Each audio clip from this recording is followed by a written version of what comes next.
पता चलेगा कि ये छोट मोट लोगों का कहना है कि आजादी लीजिए। आजादी भारत को तोड़ने में सबसे बड़ा योग इंग्लैंड में लिखा जा चुका था और पास हो चुका था कि भारत को आजादी 1948 में दिया जाएगा। आप ये पढ़िएगा, भारत की आजादी 1948 में दी जाएगी और ये इंग्लैंड से पास था।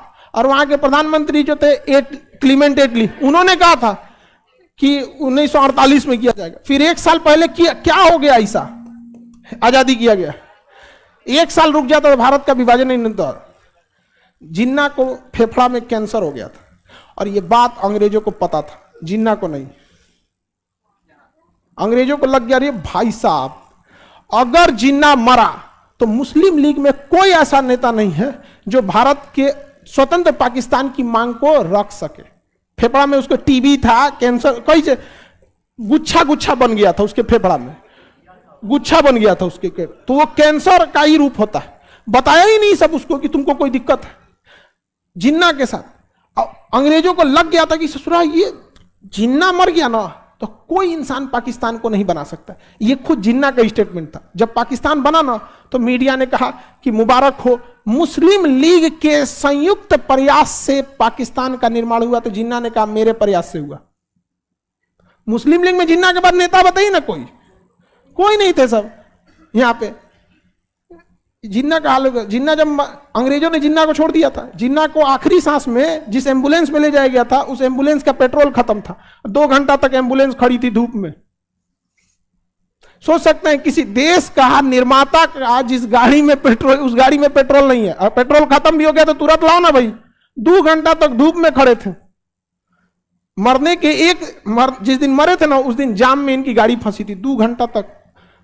आप उन पाकिस्तान से कहते हैं कि हम लोग के लिए अच्छा करेगा सर, जिस कायदे आजम ने उनका देश बनाया। हालांकि दोनों के साथ भुगतना पड़ा। पाकिस्तान में जिन्ना का हाल होता है, भारत में गांधी को मार दिया, गोट से मार दिया यहां पे। तो आप देखिए कि आखिर ये क्यों हुआ था। इसे कुछ ना कुछ तो था कि नहीं था। अंग्रेज ने बताया ही नहीं। खुद जिन्ना को अगर पता चल जाता ना, ये जिन्ना मरा था तो उसका वजन 40 किलो था। कितनी भयानक स्थिति में हुआ होगा। 40 किलो का हो गया था।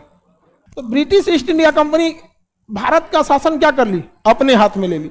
और जब अपने हाथ में शासन ली तो उस समय ब्रिटिश ईस्ट इंडिया कंपनी बहुत ज्यादा अत्याचार करना चालू किया, जिस वजह से भारत के लोग विवाद ब्रिटिश ईस्ट इंडिया कंपनी के खिलाफ हो गए। कभी केरल से खिलाफ होते थे तो फोन करता था इंग्लैंड में, राजा साहब सेना भेजिए, देखिए वो केरल वाला हमको मार रहा है, यहाँ पे व्यापार चौपट हो जाएगा। चौपट होगा, आपको टैक्स कहाँ से देंगे हम यहाँ। तो इंग्लैंड का राजा सेना भेजता था। कभी पंजाब से पीटा जाता था, कभी बिहार में पीट दिया, बंगाल में पीट दिया। मुजफ्फरपुर में एगो किंग्स फोर्ट जज को उड़ा दिया। खुदीराम बोस बम लेके बैठ गया जज के ऊपर, आओ। तो वो दिन जज दूसर गाड़ी में बैठा तो पत्नी को उधिया दिया। जज औरों गुस्सिया गया, जा हमरी वाली उधिया गई।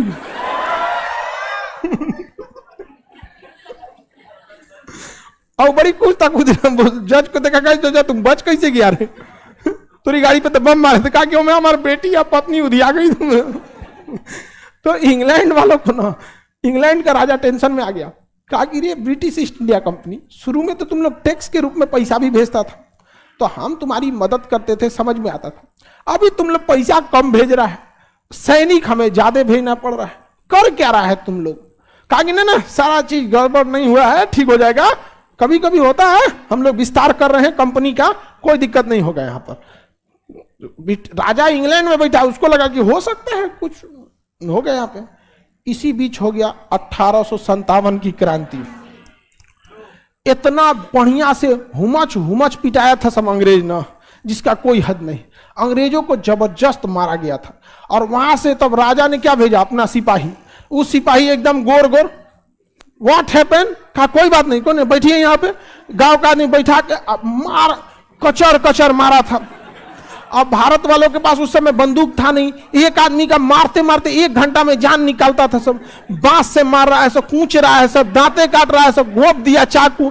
भारत वालों के पास हत्या करने वाला चाकू नहीं, सब्जी काटने वाला चाकू। मारा अंदर, मुड़ गया ऐसे, मुड़ गई रे, रुक काट रहा। हमारे यहाँ सांप मर जाता है तो 10 मिनट तक आंख पूछता है, फोटो खींचेगा, मारे यहाँ।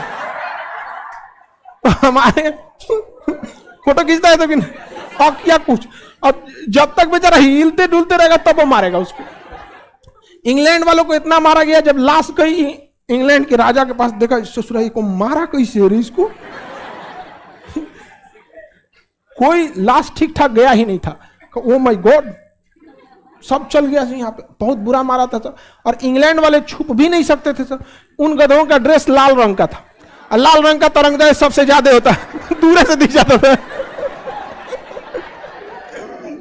अब भारत वाला मार रगड़ दिया वहां पे। और उस समय बंदूकें भी जितनी ऑटोमेटिक नहीं थी, एक गोली मारिए तो दूसरा लोड करना होता, इसलिए जब भी देखेंगे तो अंग्रेज फिल्मों में भी गोली जब भी चलाएंगे तो दो लाइन में अंग्रेज खड़े रहेंगे, एक घुटना के बल खड़ा रहेगा, एक गोली ये मार दे और एक पीछे से रहेगा यहाँ पे, तो एक गोली मार देगा और पीछे हट जाएगा, अब पीछे वाला आके गोली मारेगा तब तक ये लोड करेगा, लोड कर देगा तो चला दिल रे, हट हट अब हम मर तू, हम मर तू। यहाँ पारा पारी मारता था सब, पारा पारी समझते हैं लोग, एक करके आतर दे देके एक बारी मारे एक बारी मारे तो मारते रहता था सब बारी बारी से। तो अंग्रेज सबको 1857 की क्रांति में खूब कुचाया, इतना कुचाया ना, अंग्रेजों ने कहा कि भट ससुरा तूने ब्रिटिश ईस्ट इंडिया कंपनी यहाँ पे जितना के बाबू ना उतना के झुंझुना यहाँ पे ले लिया है, तो यहाँ पे जितना का चाय मसाला नहीं दिया, हमारा सैनिक कुछ आ गया सब। यहाँ पर सैनिक मरते हैं सब तो उसके साथ उसके परिवार को बहुत बड़ा रकम देना होता है, ये शुरू से ही ये खर्च है। कहा कि तुम जितना पैसा नहीं दिया उतना भारत वाला कुछ दिया सब, और उन सबको दिक्कत था। भारत वाला सब देखेंगे ना, अंग्रेज सबको खूब बढ़िया बढ़िया, भारत वाला थोड़ा सा शराब के नशा में कुछ सीक्रेट बातें बोलते गए सब, ये थोड़ी सी गड़बड़ हो गई। यहाँ पे कुल 6000 अंग्रेज थे सब भारत में, बस 6000 थे सब, बस उतने में पूरा भारत हिला दिया सब, क्योंकि हम लोग आपस में लड़ रहे थे ना। एक गांव में 500 लोग रहते हैं, 500 आपस में एक नहीं थे, हमारा टोला इनका टोला इनका टोला, इसे चलता। तो 1857 में कौन पीटा है सब, क्या राजा के सैनिक गलती किए थे सब? गलती कौन किया था? ब्रिटिश ईस्ट इंडिया कंपनी, क्योंकि इसके गवर्नर सब उटपटांग हरकत करने लगे थे सब। तो राजा गुस्सा गया, कहा कि ब्रिटिश ईस्ट इंडिया कंपनी खत्म, ईस्ट इंडिया कंपनी खत्म, भारत पर शासन होगा राजा का। किसका शासन? राजा, क्राउन कहते हैं किसे? क्राउन, राज सिंहासन को क्या कहते हैं? क्राउन। तो 1857 में ये ब्रिटिश ईस्ट इंडिया कंपनी से लेके किसे दे दिया गया? राजा। ब्रिटिश ईस्ट इंडिया कंपनी के अंडर में आया कब था? बक्सर के युद्ध के, बक्सर के युद्ध से ईस्ट इंडिया कंपनी के अंडर में आ गया था। और कब तक रहा था? 1800। तो भारत का शासन कौन देख रहा था? राजा। 1876 में रानी कही कि भाग अमरो तो महारानी, महारानी समझ में आ गया कि नहीं? रानी महारानी में जब तक सब बूढ़ उड़ हो जाती है, ठीक ठाक नहीं लगती है, तो उसको महारानी घोषित कर देता है। ठीक ठाक रहेगी तो रानी, समझ में आ गया कि नहीं?